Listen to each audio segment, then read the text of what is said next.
عمل ضروری ہے، عمل کے ساتھ ساتھ صالح ہونا ضروری ہے، اور سب سے آخر میں جو سب سے اہم ہے، صالح بھی عمل ہو تب بھی نہیں جائے گا جنت میں. جی یہ سب سے بڑی بات ہے. عمل صالح بھی ہو پھر بھی جنت میں نہیں جائے گا. ہاں نہیں جائے گا. دلیل یہ حدیث سے پاک وعن ابی ہریرہ رضی اللہ تعالی عنہ قال قال رسول اللہ صلی اللہ علیہ وسلم لن ينجي احدا منكم عمله قالوا ولا انت يا رسول الله قال لا وانا قال ولا انا الا ان يتغمدني الله برحمة سددوا وقاربوا واغدوا وروحوا وشيء من الدلجة والقصد تبلغوا رواه البخاری فی کتاب الرقاق. حضرت امام بخاری رحمۃ اللہ علیہ حدیث پاک کو ایسے ہی کتاب الرقاق کے اندر لائے. حضرت ابو ہریرہ فرماتے ہیں کہ نبی کریم صلی اللہ علیہ وسلم نے فرمایا تم میں سے کسی کا عمل اس کو جنت میں نہیں داخل کر سکتا. ارے پھر عمل جنت میں نہیں لے جائے گا؟ کیا صالح ہی کیوں نہ ہو؟ صحابہ نے حیرت سے کہا قالوا ولا انت یا رسول اللہ، آپ کا بھی عمل آپ کو جنت میں لے جا سکتا ہے، اس لیے کہ نبی جو کرتا ہے وہ تو صالح عمل ہوتا ہے نا. تو نبی سے پوچھ رہے ہیں نبی آپ کا عمل بھی آپ کو جنت میں نہیں لے جا سکتا. قال ولا انا، ہاں میں بھی.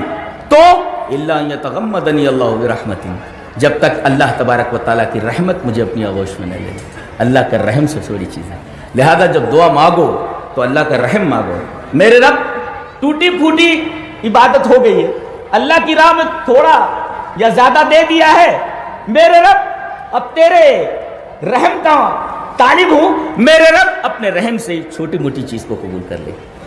اس لیے کہ اگر کسی عمل میں اللہ کا رحم نہ ہو جی تو وہ قبول نہیں ہوتا، رحم کی وجہ سے قبول ہوتا ہے. اس لیے کہ دنیا کے اندر جتنے اعمال ہیں سب لمیٹڈ ہیں اور جنت کی تمام نعمتیں انلمیٹڈ ہیں. تو لمیٹڈ انلمیٹڈ کا بدل کیسے ہو سکتا ہے؟ لمیٹڈ کا بدل ہوتا ہے جی، اور جنت کی نعمتیں انلمیٹڈ ہے. لہذا اللہ تبارک و تعالیٰ اگر آپ کو لمیٹڈ اعمال کے بدلے میں انلمیٹڈ نعمتیں دے دے تو اللہ کا رحم ہی تو ہوا. جی میں مثال دیا کرتا ہوں، پانی پلاؤ ذرا سا. مثال دیتا ہوں. ایک بلینئر نے ایک بنگلہ بنایا، غور سے سنو، بنگلہ بنایا بہت خوبصورت، اور اعلان کر دیا کہ میں یہ بنگلہ نیلام کرنے والا ہوں، آئے کروڑ پتی ارب پتی لوگ میرا بنگلہ خریدیں. تمام کے تمام بڑی بڑی کاروں میں آ کر کے بنگلے کے سامنے کھڑے ہو، بولی لگاؤ. بولے 1 کروڑ، دوسرا بولتا 2 کروڑ، تیسرا بولتا 3 کروڑ، پھر بولتا 10 کروڑ. یہ بات ہو ہی رہی تھی کہ وہ جو بنگلے والا تھا وہ گھومتے گھومتے وہ گیٹ کے اوپر پہنچا، دیکھا ایک میلی کچیلی بڑھیا میلے کچیلے لباس میں وہاں کھڑی ہے. بنگلے والے نے پوچھا اماں تم یہاں کیوں کھڑی؟ کہا کہ بچے میرے بیٹے تو نے اعلان کیا ہے نا کہ تو بنگلہ نیلام کرنے والا ہے، میں خریدار ہوں، خریدنے کے لیے آئی.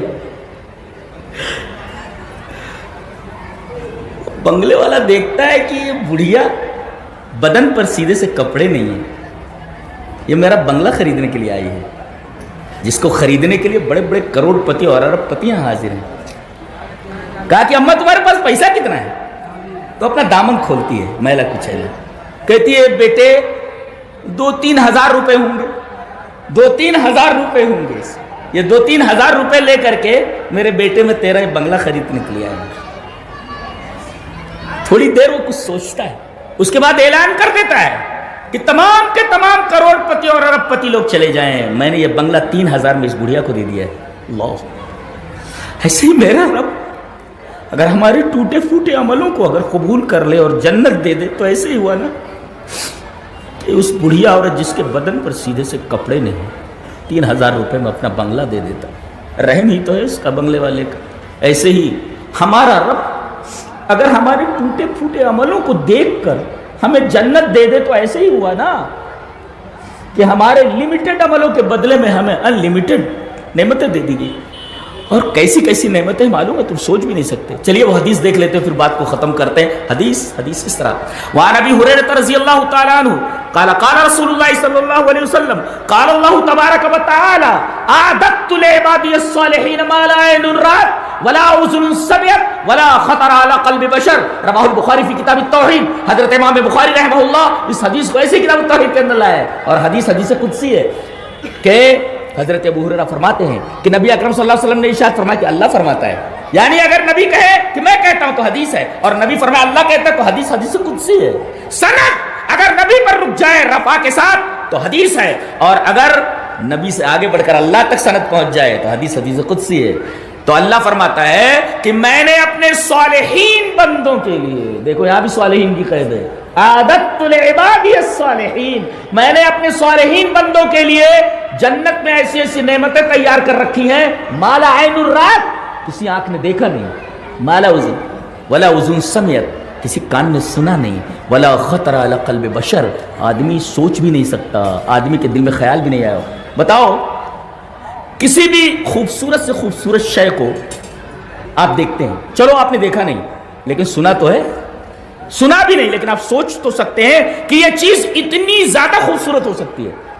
حدیث میں بتایا کہ تم سوچ بھی نہیں سکتے، جہاں تمہاری سوچ ختم ہوتی ہے وہاں سے جنت کی نعمتوں کی بیوٹی شروع ہوتی ہے۔ جی یہاں ایک لڑکا ایک لڑکی کے پیچھے پاگل رہتا ہے، خودکشی تک کر لیتے ہیں، ارے ان لڑکیوں کے پیچھے پڑو جنت میں جن سے شادی ہونے والی ہے آپ کی، اور مہر یہی عمل صالح ہے، نیک عمل کرو۔ ایسی لڑکیاں ہیں کہ اگر تھوک دے تو دریا کا پانی میٹھا ہو جائے، خوبصورت لڑکیاں ہے، ان کے پیچھے پڑو۔ یہ تو سب بیکار ہے، سب 60-70 سال، منہ پلپلا، دانت نہیں ہے، تھوک ہے، نیٹا ہے بات ہے، نیٹا ہے۔ اور وہاں وَلَهُمْ فِيهَا أَزْوَاجٌ مُطَهَّرَةٌ، جتنی عورتیں ملنے والی ہیں سب پاک کی ہوئی، پاک نہیں پاک کی ہوئی۔ من المطہر، اللہ۔ کون پاک کرنے والا؟ اللہ۔ اور اللہ جس چیز کو پاک کرے اس میں گندگی ہو سکتی ہے؟ سوال ہی پیدا نہیں ہوتا۔ لہذا وَلَهُمْ فِيهَا أَزْوَاجٌ مُطَهَّرَةٌ، اور جتنی چاہو گے سب ملیں گی۔ وہ کہتے ہیں 4 باتیں، یہ سب کی ضرورت نہیں ہے، جتنا چاہو گے اتنا مل جائے گا، اور جو چاہو گے سب ملے گی۔ اللہ نے فرمایا وَفِيهَا مَا تَشْتَهِي الْأَنفُسُ، اس کے اندر جو تم چاہو گے، تمہارا دل چاہے گا، نفس چاہے گا، سب ملے گا۔ ایک مولوی صاحب تقریر کر رہے تھے جنت کے اوپر، تو انہوں نے یہی آیت پڑھی وَفِيهَا مَا تَشْتَهِي الْأَنفُسُ، جنت میں وہ تمام چیزیں ملیں گی جن کے تمہارے دل چاہیں گے۔ تو ایک آدمی بیٹھا ہوتا، بولے مولوی صاحب یہاں رک جائیے، ایک سوال کرنا ہے۔ بولے کرو۔ بولے آپ بولے جنت میں سب چیزیں ملیں گی؟ بولے ہاں ملیں گی۔ بولے حقہ ملے گا؟ حقہ پیتا تھا وہ۔ تو مولوی صاحب نے کہا کہ جنت میں سب چیزیں ملیں گی، حقے کی بات تو کر رہا ہے، حقہ بھی ملے گا لیکن حقے میں آگ ڈالنی پڑتی ہے، جہنم میں آگ، یہ جنت میں آگ نہیں ہے، جہنم سے جا کر آگ لے آنا، حقہ پینا ہوگا تو ایسا ہوتا ہے۔ تو جنت میں تمام چیزیں ملنے والی ہیں جس کا دل چاہے گا۔ وَفِيهَا مَا تَشْتَهِي الْأَنفُسُ، گویا مقام تکمیل تمنا، مکان تسکین آرزو صرف اور صرف جنت ہے۔